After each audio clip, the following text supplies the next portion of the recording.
In last few decades, stress levels in people's lives have gone up. In general, people are more concerned about healthy body, but they don't pay enough attention to healthy mind. Let's look at few facts.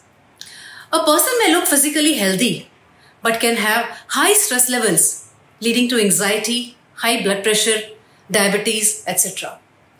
So a healthy mind is equally important, if not more than a healthy body. We all know about people like Arunima Sinha, a volleyball player. She lost her legs in an accident, but she was the first amputee to scale Mount Everest. Or Deepa Malik, the first Indian woman ever to win a medal at Paralympic Games.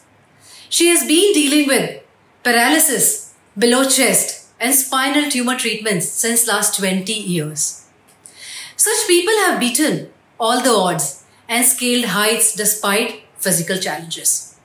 So that brings us to the fact number 2, that a healthy and strong mind can help one perform much above the normal expectations.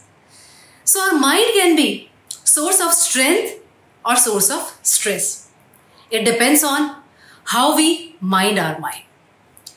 One may argue that most stress and anxieties arise in mind due to failure or the fear of failure. Is that true? Let's look at some people. Successful actors from Hollywood like Robin Williams or Marilyn Monroe to our Bollywood actor Gurudutt, former Miss India Nafisa Joseph, Cafe Coffee Day founder, a successful businessman VG Siddhartha. There are a number of such examples of people who had achieved pinnacle of success and had every luxury in life that most people can only dream of. But they still felt miserable and had a tragic end by committing suicide. So it's not just failure, but even in success, one needs to understand how to manage mind to lead a contented life.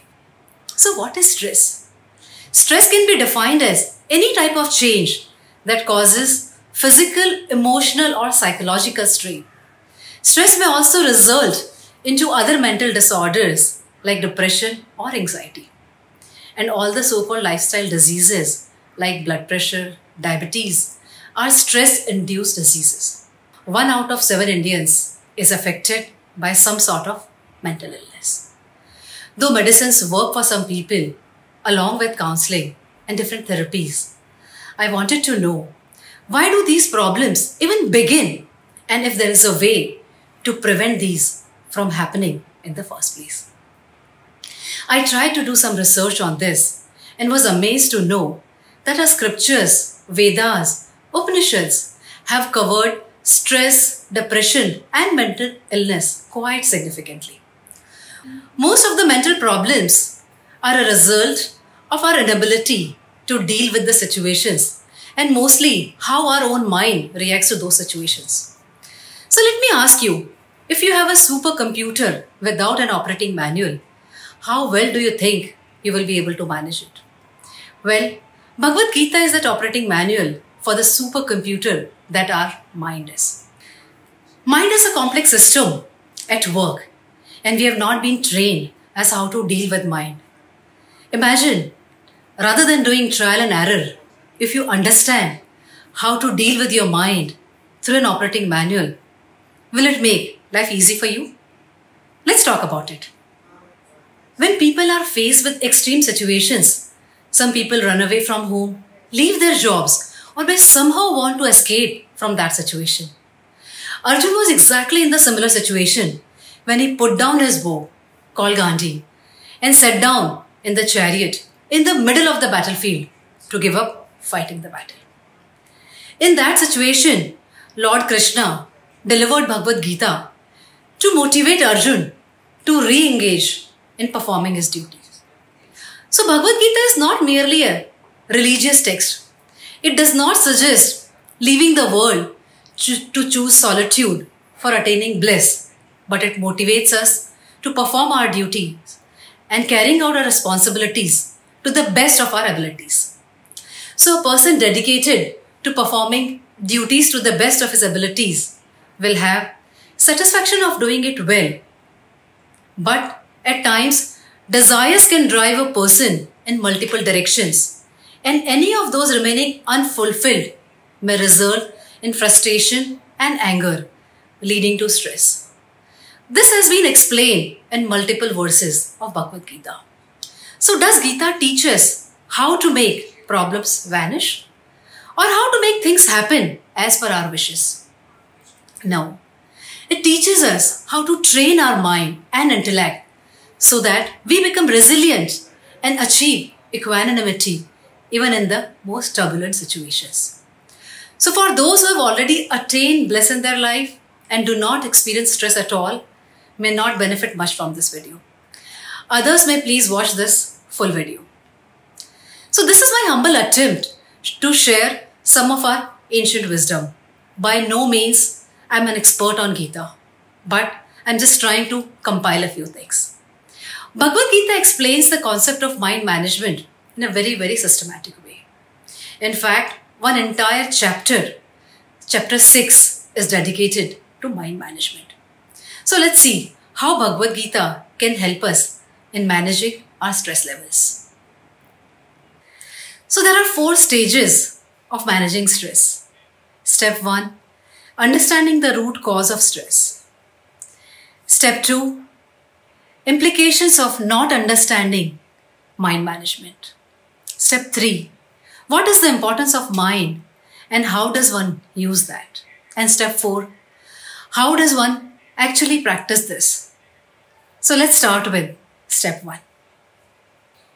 In chapter 2, Shloka 62 and 63 mention, Dhyayato Vishayan Punsaha Sangasteshu Pajayate Sanga Sanjayate Kamaha Kamat Krodho Abhijayate Krodhat Bhavati Sammoha Sammoha Smriti Vibhrama Smriti Pranshad Buddhi Nasho Buddhi Nashad Pranashyati. So this is a complete chain of events starting from thinking about objects of sensory pleasures. So thinking about sense objects creates attachment to those, and that attachment gives birth to desires. And when these desires are not fulfilled, it leads to anger, frustration and delusion, which causes confused mind, and the confused mind makes a person lose his or her ability to reason and lose their power to solve problems, which ultimately lead to a downfall. So this is a complete trap. You can relate this to many examples in your life. Let's take an example. There is a situation when every day thousands of shares are traded in the stock exchanges, with share prices going up and down and sometimes witnessing wild swings. But you do not feel stressed on all those price falls. Now let's take situation number 2. You buy 5 stocks for 5 crores and due to some market event, prices of those stocks fall by 20 to 30%. Now because you're attached, you feel huge amount of stress. So stress is because of our attachment or our desire to something. Again in next chapter 3, Arjun asks Krishna, Athakena prayukto ayam papam charati purushah anni chanapi vashneya baladeva niyojitah. O Lord Krishna, what motivates a person to commit sins that were committed involuntarily or by the force of others? Krishna replied, Kama esha, Krodha esha, Rajogun samudbhavah, Mahashano, Mahapapma, Vidyena miha vairinam. Krishna says, it is the desire which gets transformed into anger, which is a person's enemy because it motivates the person to commit sins. So imagine a child who wants to eat a handful of chocolates and the mother refuses to give that chocolate. You can see all the anger, tantrum starting from there.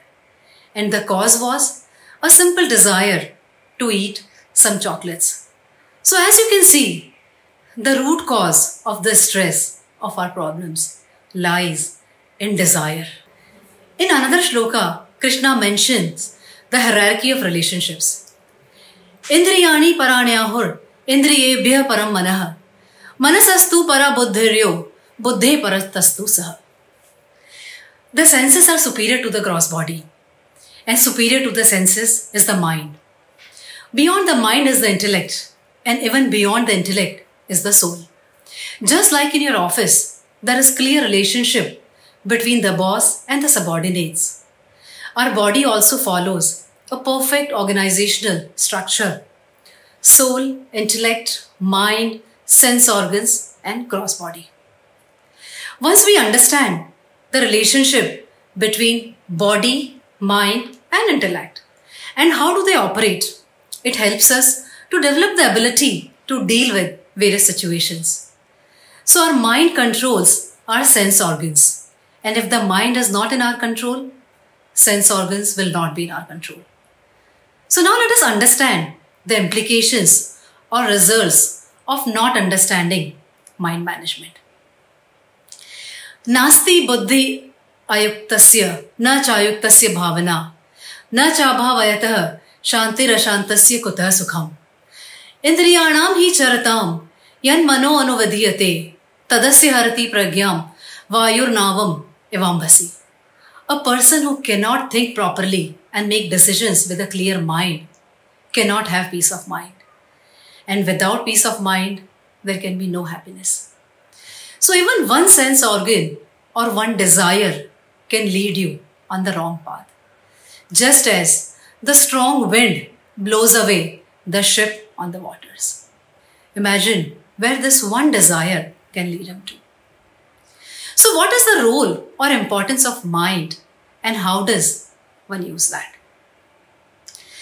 Karmanyavadhikariste ma phaleshu kadachanah ma karmafal hetur bhurma te sangostva karmani.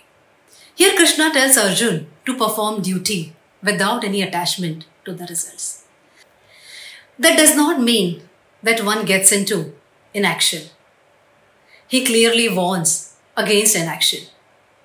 Yogastha kuru karmani sangam tyaktva dhananjaya siddhya siddhyo samo bhutva samatvam yoga uchyate. So if you are performing your duty without any attachment, you are in equanimity, which is the state of real happiness. In the next verse, Krishna talks about potential of human mind. Uddhareda atmanatmanam natmanam avsadayeta atmaiva yatmano bandhuratmeva rapuratmanah. Elevate yourself through the power of your mind and do not degrade yourself, for the mind can be friend or also the enemy of the self. Krishna talks about potential of your mind.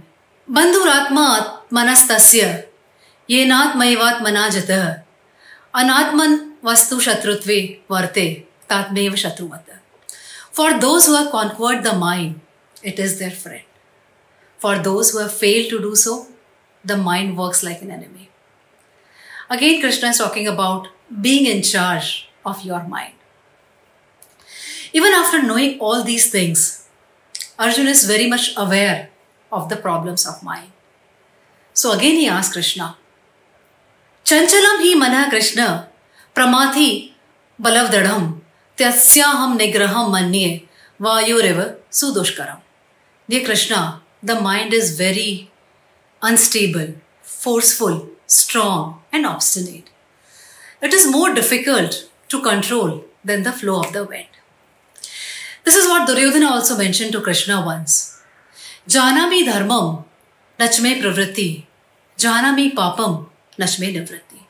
I know what is right, but my heart is not there. I know what is wrong, but my heart still desires that. So Krishna tells Arjuna, Asanshayam mahabaho manodurnigraham chalam abhyasena tu kaunteya vairagyenam chagruhyate. Dear Arjun, the mind is difficult to control, undoubtedly. Yet with practice, determination and detachment, it can be controlled. Then Krishna also tells Arjun as what to do and how to practice in the next few verses. Krishna explains a very systematic, step-by-step way of yoga or meditation in chapter 6. He talks about how to sit, where to sit, what should be the correct posture, what to eat, how much to eat, and so on. He talks about moderation and balance and how moderation is important in whatever activities we do, whether we are eating, working, or sleeping. So Arjun wants to know, once I do all these things, what is the outcome? Krishna describes that for him. Yada vinayatam chittamatmanye vavatishthate nispraha sarvakamebhyo yukta ityuchyate tada. Once we are free from desires and are in control of mind, we can experience infinite bliss, which is the ultimate happiness we all want. And that's the ultimate bliss as mentioned in the next shloka. One can go on and mention many more shlokas here. But this is just to show you a small glimpse of the treasure which is hidden. If you have enjoyed watching this video, please do like. If you think that this video can be helpful to someone, please share it with those people. And lastly, please subscribe to my channel for more such interesting videos. Thank you for watching.